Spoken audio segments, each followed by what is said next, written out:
in the spring of this year, during COVID, discussions continued between Pictou Landing First Nation and representatives of Northern Pulp. And what Northern Pulp was asking Pictou Landing First Nation to do was to participate with them in a process to design a new facility that would have less impact on the environment than the facility that's currently before the government for approval.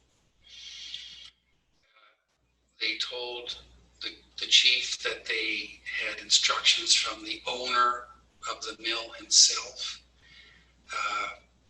and that they wanted to build a facility that would be in the top like 3 to 5% of clean mills in the world.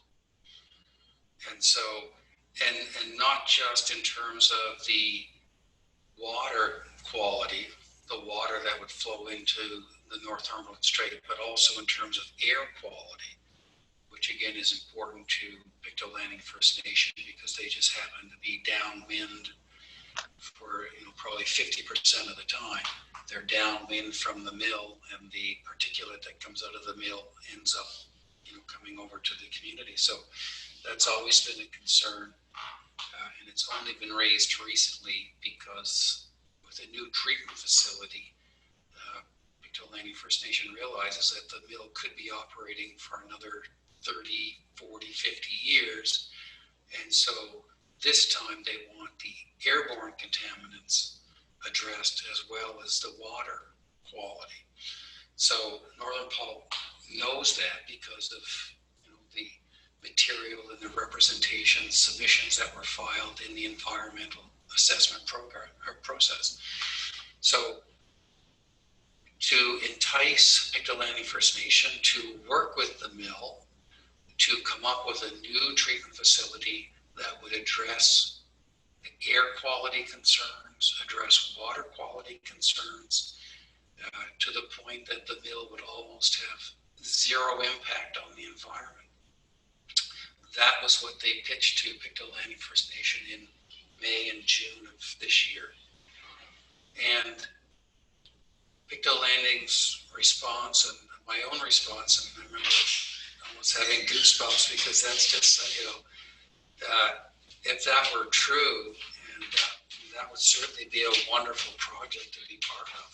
It would be a great legacy, to know that you were instrumental or had helped to bring about a pulp mill that had almost zero impact on the environment.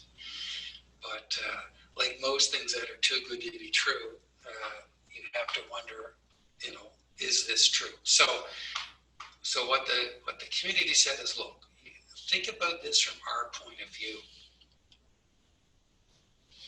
Back in 1967, we were told that this facility was going to be put in place. It would have no impact.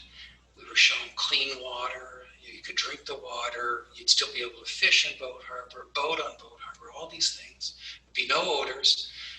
And look what happened. And then look at all the promises that were made to us afterwards. One promise after another that was broken. One promise after another broken. Why on Earth would we now participate and trust you guys whatsoever? So then we began to talk about, well, how could the mill demonstrate trust or demonstrate that it was trustworthy?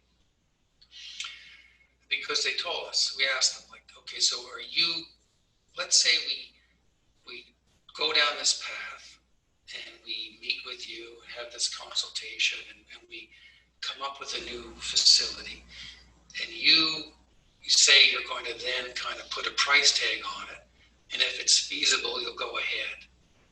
But what if it's not feasible? Are you agreeing to abandon the current plans that you have and basically walk away from the area completely? And they said yes. We have no intention of going forward with the project that's currently on the table because you haven't approved of it and the general community is against it. We said, okay, great. So prove that to us by withdrawing your current application for approval of the facility that you say you're never going to build anyway. Well, they haven't done that, okay? They haven't done that. Instead, they've actually, not only have they not pulled their application, but they're still proceeding with a judicial review of the decision to require a full-blown environmental assessment report on that project. So we said to them, like, if you can't do that, then we can't trust that what you're telling us. So we will not be involved